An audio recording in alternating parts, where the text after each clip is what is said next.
The cellar greets me ominously as I descend. The space feels smaller, with a lot more bottles lining the wall compared to before, and knowing what might be waiting for me here makes things worse.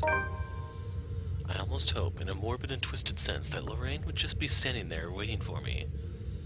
It would be just like her to joke about inappropriate meeting in dark, secluded areas. But just like the broken bottles and wine that was spilled on the ground before, no trace of her can be found. Lorraine! Where are you, Lorraine? I miss you, you know? Only silence replies. Funny that when you want to find something, that's the time when you can't.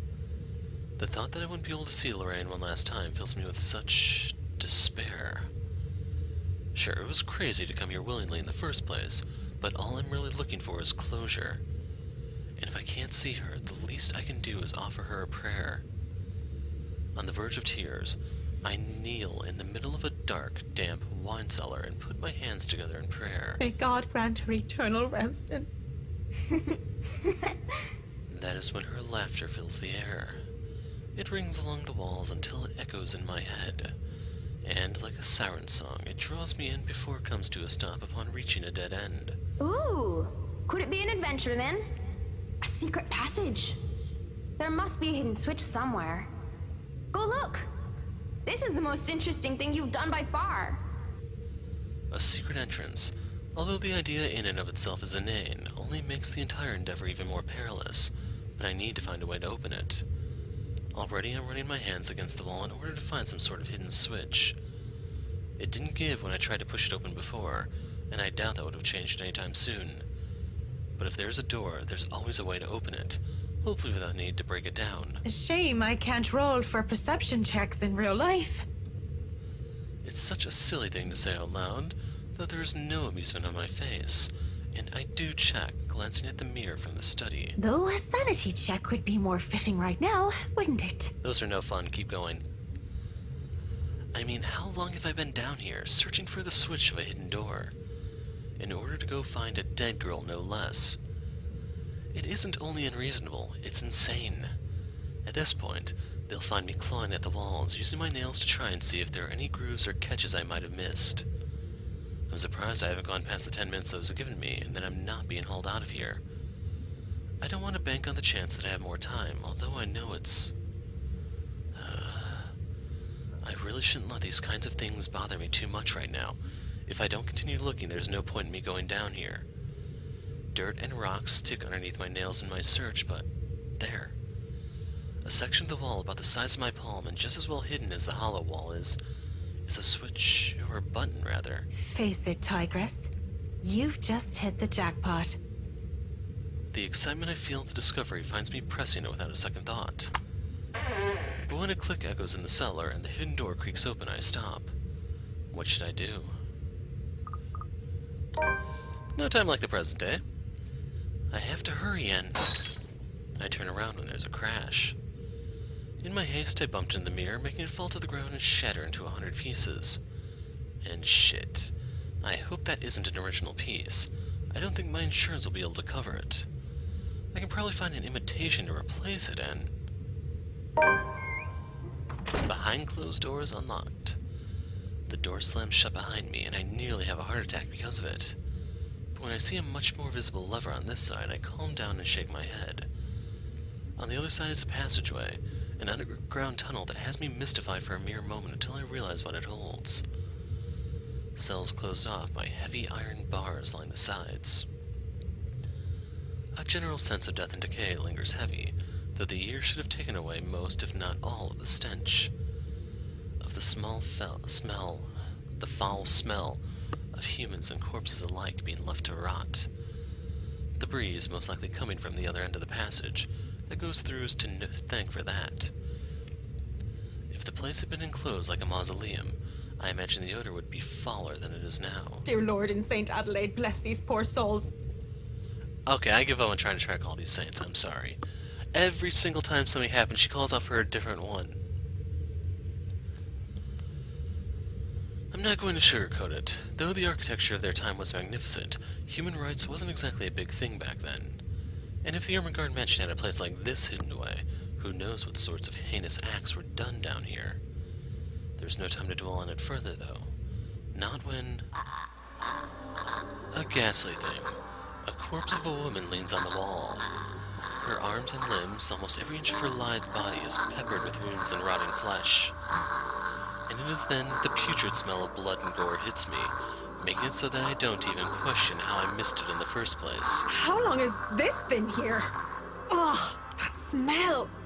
Oh, you're a nasty one, aren't you? I flinch as the thing twitches. And as soon as it opens its eyes and looks at me with a smile, there's nothing on my mind but horror. I break into a run. I try to keep on running, no matter how much my legs and feet scream at me to stop. I keep going, even when I look back and see nothing of her anymore, because I can still hear her. The scampering of her feet, the words she tries to form with her bloodied mouth, and the painful sounds of bones grinding against each other as she moves closer and closer to me. How long are these damn tunnels?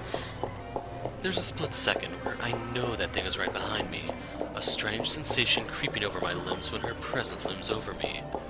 And then suddenly, I can't even do anything before I'm yanked by the hair and pulled back. Still, I struggle up until I'm thrown to the side like some rag doll. I hit the ground on my side, and the musty smell of old hay that reaches me is my only indication that I'm still alive. Please don't hurt me. My body hurts, and I keep my eyes shut, afraid of what might happen next. What's wrong, Marianne? Are you really afraid of little old me? There's a flash of hope. She can help me, save me from that thing. But as I see her smile, the same one that thing has, I know then that this isn't Lorraine. I'm a fool to think so in the first place. It never could have been her to begin with. The real Lorraine is dead. Goodbye, my first love unlocked. She looms over me, backs me further in the cell that I was thrown in. What are you? Lorraine turns and shifts into that thing from before. And with that same gruesome grin, it takes a step forward towards the cell. Towards me. I barely scramble to my knees when the door to the cell slams shut and it just stands there, staring. Shouts for help ring out in the tunnels, but none of them are coming from me. I'm more paralyzed and shocked by what is happening. My throat tightens at being fooled by the image of Lorraine, at the thought of being trapped down here. So then where? Help me! Help me! Oh, help me! Are you getting all this on camera, Carl? Yeah, but are you guys sure this is a good idea? We're breaking and entering here. Don't worry, the owners of this place haven't been here in a long time. Look at this thing, though. It has writing in blood like some cheesy 80s horror prop. Wait, I have an idea. Oh man, that's genius! Aha, I get it. What kind of butthead would even take this thing seriously? Maybe we can stick this in Rowan's backpack. That's Juarez kid would panic. Guys? Prank gone wrong unlocked. What? Spit it out! Behind you! There in the corner of the cell, a digital camera comes flickering to life, and a video has played back on the screen. It was hard to even consider paying any attention to it when my life is on the line. But when the ghost doesn't move and the teenagers' mocking shouts of "help me" filled the cell, I just had to watch. And what I had seen, students judging by their St. Goretti uniforms, they were holding... That letter. And that thing, the woman, she...